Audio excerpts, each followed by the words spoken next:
But on behalf of the Department of Medicine, thank you for being with us here today. All of us know Dr. Peter, or JVP as we call him, but then what we don't know is he's a man who wears many hats. He's an illustrious alumnus, batch of 1981, MD batch 1991. 91, no, Peter? Okay, 82 and 91. Okay, sorry. He's one of the best intensivists I know personally of. A highly sought after teacher, especially in critical care and research methodology. A prolific researcher, just search PubMed, okay? Accomplished musician, pianist, and now you know him as the latest avatar as an administrator, head of pharmacy services, associate director of finance, and now the director. So today he is going to talk to us on assessing outcomes in clinical trials, mortality versus other outcomes. And I am told that we are not going to use any teachings. Back to the good old blackboard and chalk. So Peter, over to you. Thank you, OC, for your very kind words. I was asked to do this talk at a conference recently, and I was given 15 minutes. And it was on a similar fashion, and that set me actually thinking as to how to keep a crowd engaged. And this was just pre-lunch session, and I must say it did go reasonably well. I learned a lot, and I felt I should pass this on to the younger generation as to what I've learned.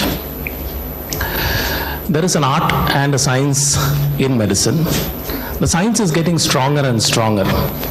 You have good clinical trials which enable us to precisely look at how we approach diseases and its management. The art, however, is, I think, getting less and less attention. Now, when we practice medicine, we come with our own prejudices. I do not know how many of us can say I am not at all prejudiced. Anybody in my management? For nearly 30 long years, CMC was involved in several clinical trials on the role of oximes in organophosphate poisoning. And after each trial, there were many who said, but it should work. Why is it not working? So we all have our prejudices in the way we think and practice. Now this sort of practice is built on how we understand and interpret evidence from trials. And that in turn is influenced by how a study is conducted. So I want to look at it in these three levels and talk to you about bias and how it influences the way we practice. And I want to put it down into these three levels as eminence, elegance, and evidence. You would have heard these terms. How many of you have read the trials of steroids in sepsis? Okay, now I want to vote. How many of you would use steroids for septic shock? Large number of people would use. Let's say I'm the clinician who comes, you're a very junior doctor, and I say, in my vast experience, steroids do not work, and I don't want you to use the drug. What would you do? Argue? Protest? I'll give you enough evidence to show the other way, that it may not work in some groups of patients. Now, if you talk to some of those clinicians, it doesn't happen very much here, what is this vast experience? And you may get the answer, in the last 5 patients I treated, without steroids, everybody survived. That is one level of bias. The second level of bias is what I call elegance. How, data is presented in a manner to captivate you.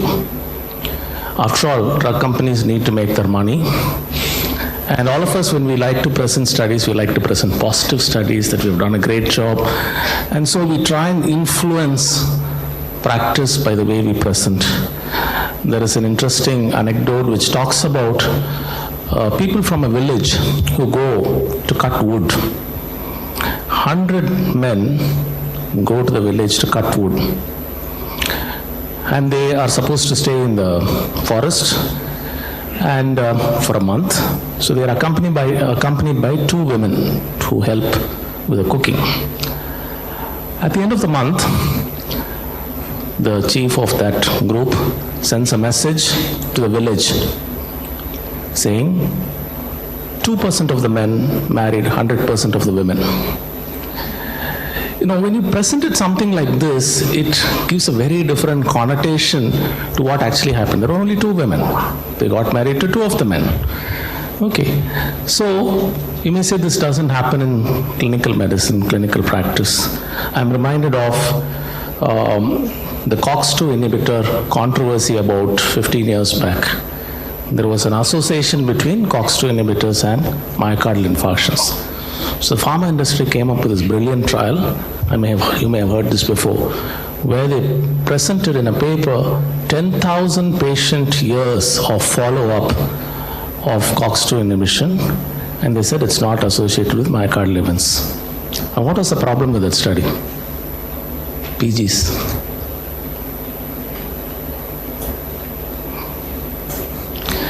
The effect of COX-2 inhibitors is probably on a long-term use, not on short-term use. So what they did was, they took 10,000 patients, studied them for 6 months or whatever, and said 5,000 patient years or 20,000 patients for 6 months, that is 10,000 patients. It looks very impressive and we all get carried away. So that's the second level. Third level is the evidence.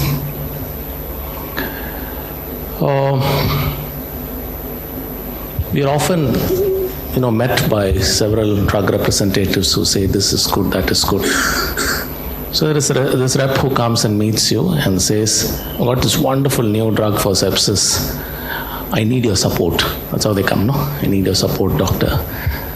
So you say, "Okay, you're the good scientist." So he says, you ask, "What is the mortality? Is there any mortality difference?" Very sheepishly he says, "No, mortality is 40% with standard therapy and 40% with the new drug." How many of you would use it? None, thank you. At least participate in the votes. Huh? Then he says, "Doctor, this is only new trials. We'll give you some samples. Try it out." Because in our study we showed that with standard treatment, the duration of ICU stay is 8 days, whereas with this new drug, it's 5.6 days. How many of you would use or consider using? Okay, you being the inquisitive physician, ask for a little more information. How many patients were studied? 10 in each group. She's a little uneasy. How many percentage died in each group? 40%. Okay. When did they die? And then you realize that early deaths had skewed the length of stay. I'll come to this a little later. So what I'm trying to say in this first part is, people would try to influence us to follow certain practices, but we need to go into the studies to be able to tease out whether the data that is presented is valid or not. There's a very nice saying which goes, no? If you torture the data hard enough, it will confess to anything. You can make it confess to anything. Let's go down to the second step. I think all of you are familiar with PICO, PICO statement. What is P? Patients or participants. I don't want faculty to answer, PGs to answer. Intervention C. And O. Let us look at all these 4. There is, again, a rep comes to you and says, "I've got this wonder drug for sepsis, mild sepsis." He says, this new drug, if you administer this new drug, there is a 30% reduction in mortality. I'll give you information bit by bit. First bit of information, 30% reduction in mortality. You being very, very cost conscious, you ask, how much is the cost of the drug? So he says, only 30,000. They add this only. How many would like to use it? 30% reduction. Next day, none of the others would use it. 30% not impressive? No, they're not convinced to see. Next day, another rep comes and says, I've got this wonder drug for severe sepsis. It costs 3 lakhs, 30% reduction in mortality. How many will use? No one. Why? Too expensive. 1%. Okay, let me go to step 2. You have attended all these workshops. So you call that fellow and say, what did you mean by that 30%? Absolute risk reduction, relative, you throw in all those fancy words. And he gets very impressed. Then you ask him, what is the mortality in the control arm? The first representative says, 5% is the background mortality. This reduces mortality to 3.5%, 30% reduction. Because you're just starting to use it, special offer, 5,000 rupees, I'll give it to you. How many will use it? 30% reduction. Not bad. The second rep says, 60% is the background mortality. This drug reduces it to 42%, 30% reduction in mortality. 3 lakhs. Say, no, it's too costly for my patients. We say again, says special offer, half the price. How many will use it? Consider. You suddenly have a doubt. Remember I talked about sample size, it's at 10 patients. So you ask the representative, how many patients were enrolled? The first rep says, sir, 2,000 patients I enrolled. How many would use it? First study, 5% down to 3.5%. Nobody, you're not impressed. 1.5% mortality reduction, you're not impressed. Second one, 400 patients. Sir, costly drug. I couldn't enroll too many patients. How many would use the second drug? 30%. 30% is 60 down to 42. First one is 5 down to 3.5. First drug is 30,000. Second drug is 3 lakhs. Then you realize, I would like to know a p-value. First rep says p-value is 0.3. Second rep says p-value is 0.01. Would it change your practice? When the magnitude of change is small, even with large sample size, you may not be able to show a statistical significance in clinical outcomes. And then it depends on your clinical significance to say, is 5 down to 3.5 good enough for me to spend this much of money to get that outcome change? Whereas 60 to 42 is a larger change, statistically significant. Again, you will weigh the pros and cons of. So remember, the patient population that is used in these studies can influence your estimates. Now, if the event rate is very high, we were taught when we were doing training, if an event rate is, say, mortality is 80%, almost any intervention may show a benefit. If the event rate is very low, you will struggle to show a benefit. So just keep that in mind in terms of P. Let's look at I intervention. How many of you have read the glucose control trials and critical care? PGs have not at all read, yeah? One PG has read. Okay. There was a landmark trial that came about 10 or 15 years, 10, 12 years back, where they looked at cohorts of ICU patients and looked at the effect of, or this was before that, looked at the effect of hyperglycemia or glucose levels on outcomes in critically ill patients.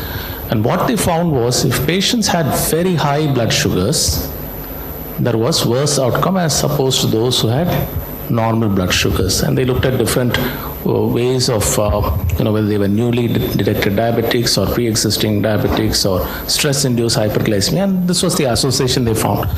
So they said, why don't we control blood sugars tightly and see if it influences outcomes. So there was one on surgical cohort, one on medical cohort. And the surgical cohort, intensive care cohort studies showed there was a benefit in terms of mortality reduction, but the medical cohort didn't show. In fact, there was a suggestion that it worsens mortality. Now, what is the end point in this trial, in these trials? It's mortality. Good endpoint? Robust, hard endpoint. So what is the problem with these trials?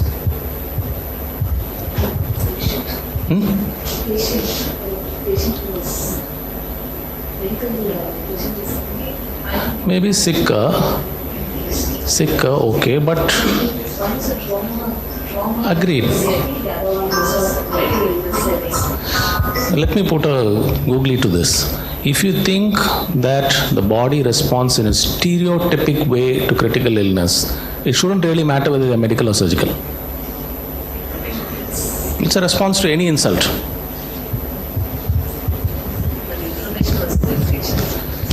Okay, infection versus inflammation. I think the problem here was a precise definition of endpoints. Mortality is an outcome parameter, but what you are targeting is important. When we were PG students, I think OC will remember, we were all taught about the J-shaped association. Okay? This actually started with blood pressure control, where we found that if the blood pressure is high and you don't control it, the mortality is high. So people said the better you control blood pressure, the lesser will be the mortality. And it was true up to a particular reduction in blood pressure. But once the blood pressure reduction came below a critical level, there was a worsening mortality. That's the J-shape association. And we think probably this is what happened in glucose trials also, that your definition of endpoints also influences your outcomes. So if you don't define your endpoints properly in clinical trials, you may not get the correct answer. So after about 10-15 years of studies, we have now found that you need only normoglycemia. Try and maintain it between 120 to 150 and not 80 to 100. And this is true for several other clinical trials that are happening. MAP target for severe sepsis. You can take a lot of trials that if you do not precisely define the endpoints, your mortality estimates may be totally wrong, or your interpretation may be wrong. So that is I. Let's go to the C. There is a drug rep again who comes and tells you we have this wonderful new drug. Now, by now you will know that I'm trying to con you into voting for something, but still, new drug, wonderful drug for DVT prophylaxis in sick patients. He says in this randomized controlled clinical trial, we found that the mortality with this new drug due to PE is 5%, or event rate. Let's not mortality. Event rate is 5%. In the control arm, it's 20%. Would you use it? Cost of drug, 1,000 rupees. Anybody? They have to vote, yeah. Anybody will use? Nobody wants to use. I'll give you more information. We studied 5,000 patients. One p-value, 0.001. Only 1,000 rupees per day. Nobody else. So you, I'm not able to convince you to use a drug. You're all good clinicians. You're not influenced. Any problems with this? Or potential problems? Duration? Through hospital stay. So these are sick patients requiring organ dysfunction, requiring organ support. You have a control arm, you have a treatment arm. 5% versus 20%. Event rate.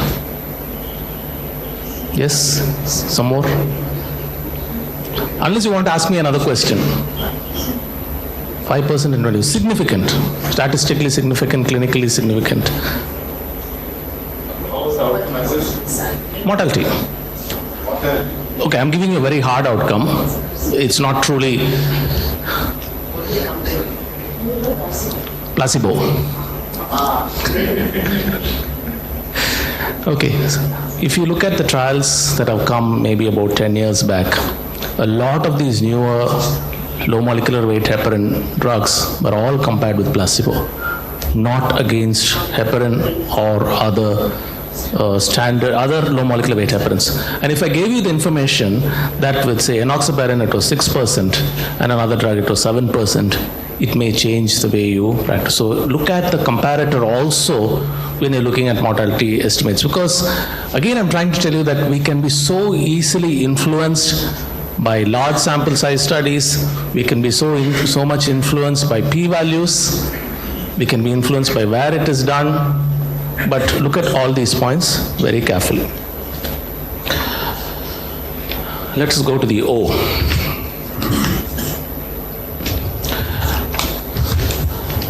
Somebody said hard outcome mortality.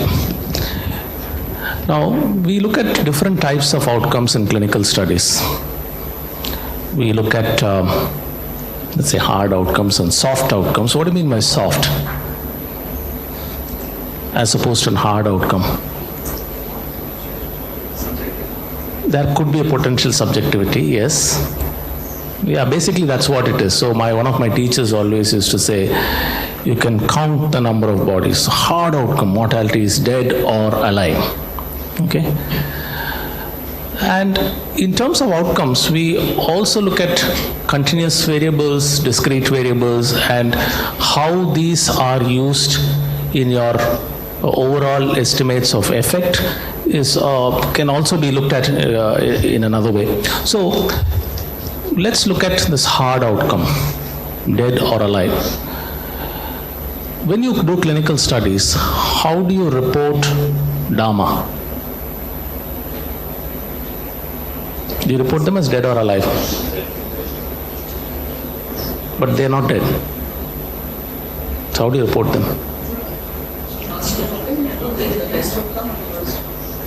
So which one? You can do actually both. You can present it as best outcome, worst outcome. But do some of your patients surprise you by coming after 6 months alive? So you counted them as dead.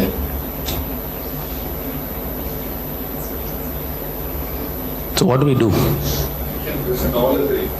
Best outcome, and exclude them, and then you will have present it to the patient. So you can do intention to treat, keep them, exclude them. That's one way of handling data. Yes, I agree. But these are things that can be manipulated in clinical trials. Okay? And it's particularly true if people are reporting ICU outcomes. And the best way to get a good study with p-values that are good is to shift them to the ward and say they're going to die in the ward. You have discharged them alive from ICU.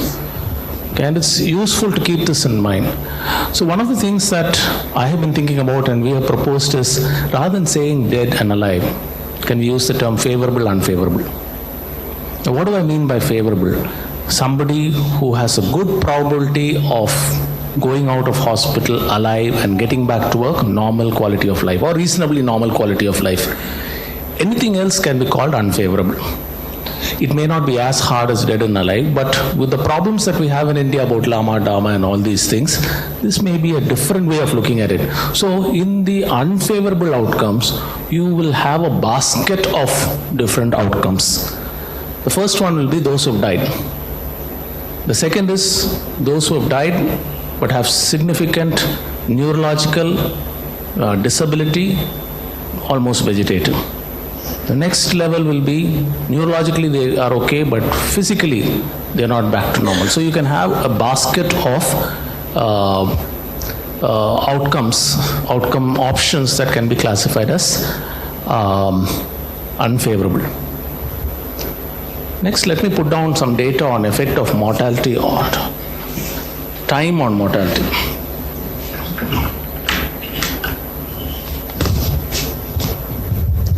Let's look at 5 studies, and this is the mortality with 2 different treatments.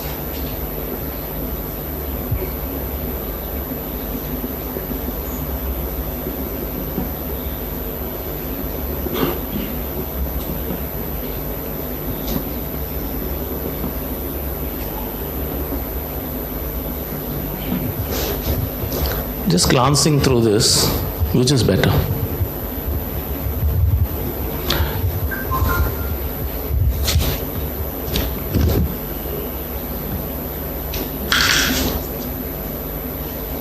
Let me give you additional information. Let's put it down to numbers.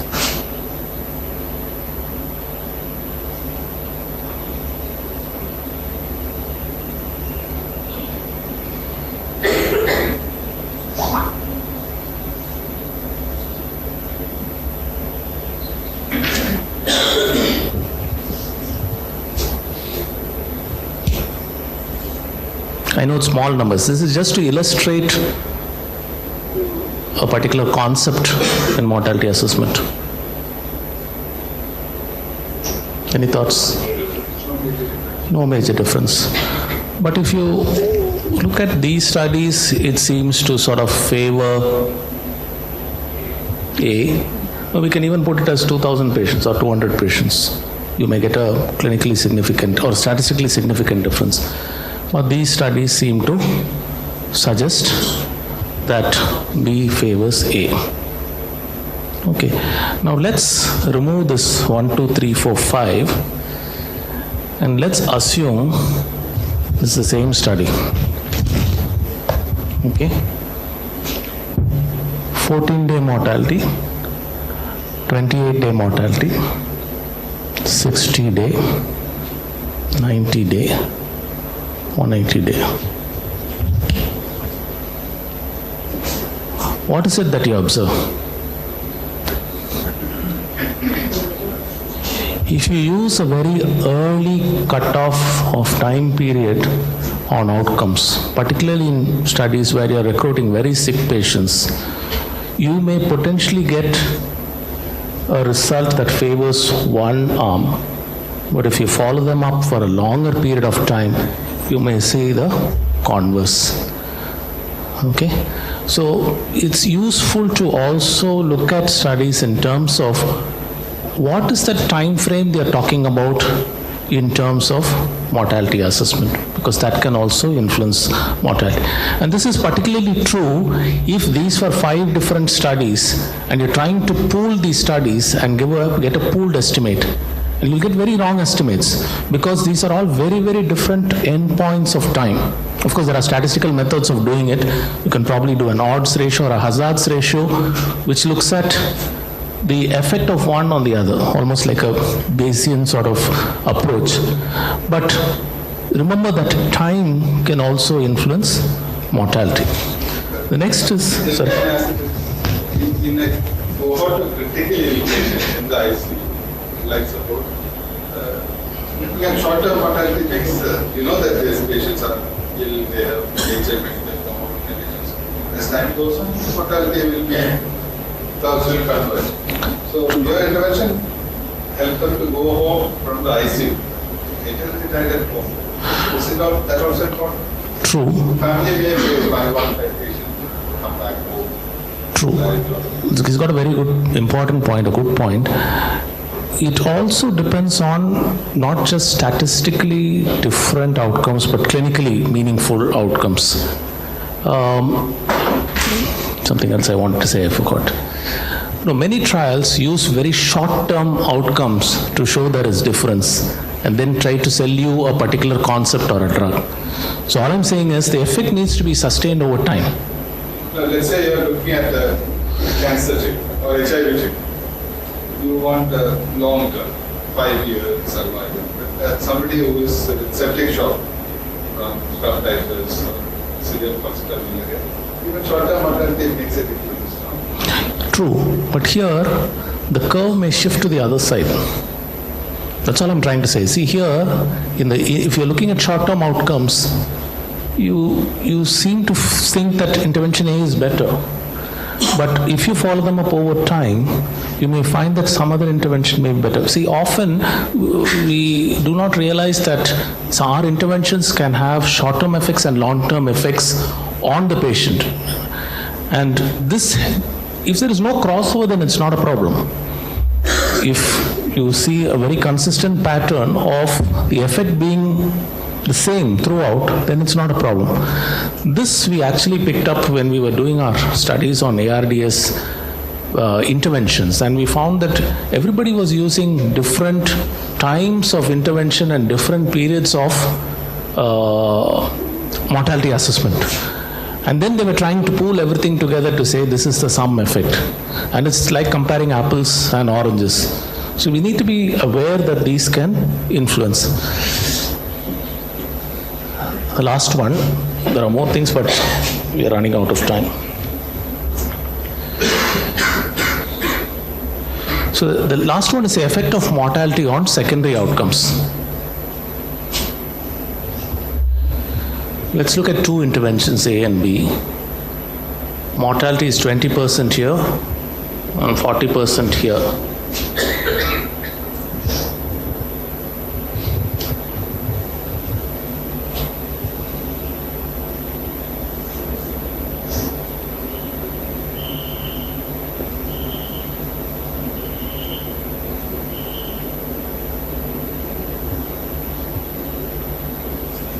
How to interpret this data?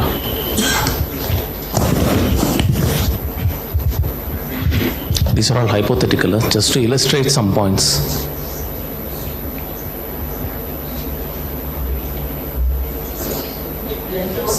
Sorry? Length of stay. Average length of stay is 8.4 days with intervention A, and intervention B is 5 days. Mortality is not significant.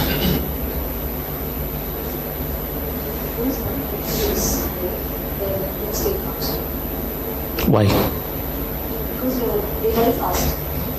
Okay. So how do you adjust for that? Let me give you the deaths. So the two patients who died on day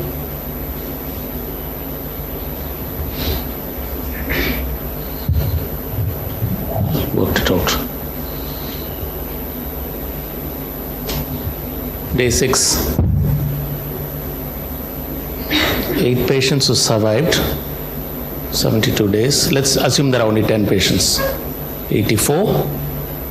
2 patients who died on day 4.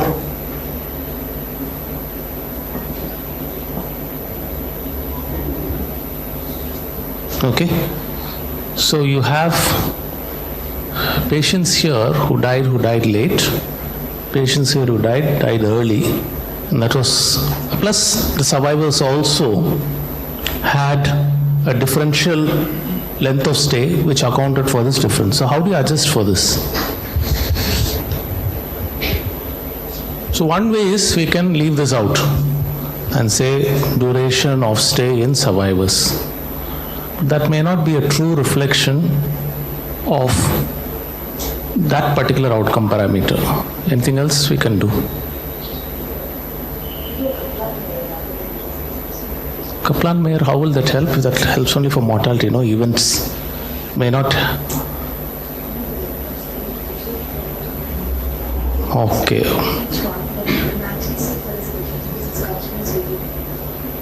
Okay. There's a new concept that is becoming increasingly, I would put it as free days. ICU free days, ventilator free days, inotrope free days. Okay? Now how does this work? It assumes the worst score if somebody dies. So that means if somebody has died, if you're looking at ICU free days, and if you say 28 days, if you're saying the ICU stay is 28 days, you're looking at the ICU free days for 28 days, these two patients will get 0 as the score. And the ICU free days for this will be 20 days into 8, which is 160. So ICU free days is 16 in this group. And here, 4 patients will get 0 because if they're dead, there is no ICU free day. And for the remaining, into 21 is 126. Now when you do such analysis when you're incorporating the mortality variable into your secondary outcomes, you find that there are more ICU-free days with intervention 1 as opposed to intervention 2. So there is consistency across the board. Okay. We also need to keep in mind the effect of multiple comparisons on mortality. When you're doing 3 arms, like remember there was a study on placebo versus NIV versus CPAP, a p-value of 0.05 may not be sufficient to say it's significant. That's called a Bonferroni correction. I think I'll stop here, and if there are any questions, I'm happy to take. So I think from now on you look at mortality in a very, I hope you look at it in a very different light. Any? The question is particularly about the steroid trials, the recent ones. The one was from Australia, New Zealand, the other one the French one. As I understand, there is no difference in mortality, but the length of stay, ICU stay, and mechanical ventilation was lower. Yeah, I study showed a difference. Okay. So let me ask you, would you use steroids in septic shock? Because they are on inotropes, they are mechanically ventilated, and will you start steroids?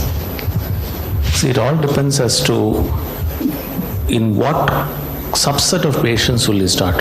Any septic patients, no. My threshold is 20 and 20 of adrenaline or adrenaline is the threshold at which I say they are probably refractory, and there may be a component of RAI. That is how I was traditionally taught. That was even before these steroid trials came. So that was the inclusion criteria for the Adreno trial, right? That they had refractory shock. They were on. No, not for the adrenal trial. It was much more. It was more pragmatic. I think they were a bit earlier. In fact, we are planning to have a session where we give both these RCTs to 2 groups, and they go through the checklist of the consort guidelines and see what, again, 2 trials looking at the same question, why are they getting different results?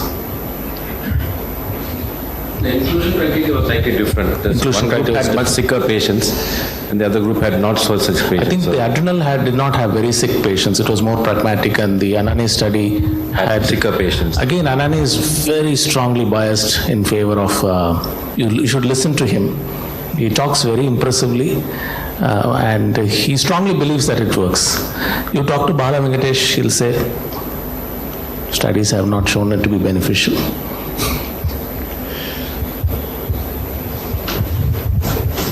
Any questions from faculty, postgraduate students? Is mortality too strong an outcome to be changed very quickly? Like just controlling blood sugar and expecting mortality to be decreased in 28 days. Maybe that's a wrong outcome to look at.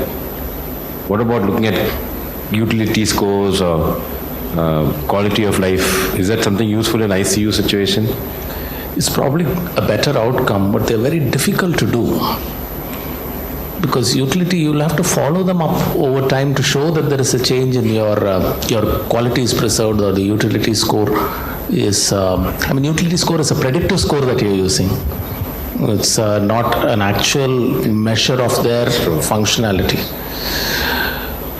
I'm not sure. I don't think we have anything better than mortality at this point of time. But we need to be aware that there are problems, and that we shouldn't blindly follow a p-value or a difference and change our practice based on it. That's the reason why I wanted to go through this.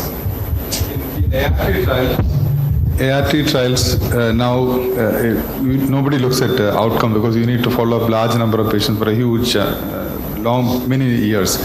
Not feasible. So plasma viral load suppression has become an accepted. But this is after knowing that if you are fully suppressed, you have good outcomes. So it's useless, it's surrogate. What about, apart from mortality, involving everybody, even patients and patient relatives and patient right activists, and defining some functionality. It's not that whether you survive, and being a vegetable is also you survive, but survive with good outcomes. A combination of, so that your function, you're back to your usual self like that. Yeah. So kind of like a composite. I didn't touch on composite, but many of the neurological trials look at Glasgow outcome scores. as a functional. See, basically you want somebody to be functional back in society. And so people are moving away from this hard outcome to soft outcome. Going back to your previous one of using of surrogates, what we find, at least in the critical care scenario, is that whatever hypothesis we are trying to address have not really translated to a practice change. For example, we believe that hyperglycemia is deleterious. So if you control sugars, there should be better outcomes. But we haven't found it. They said early goal-directed therapy. If you don't, normalize your physiology early, there'll be poor outcomes. There are 3 trials. All 3 have shown no impact. So that's one reason why I'm a little worried about the surrogate markers. How much do these translate to clinically meaningful outcomes? I don't know. Validated surrogate markers. Okay, validated. Okay, I accept that.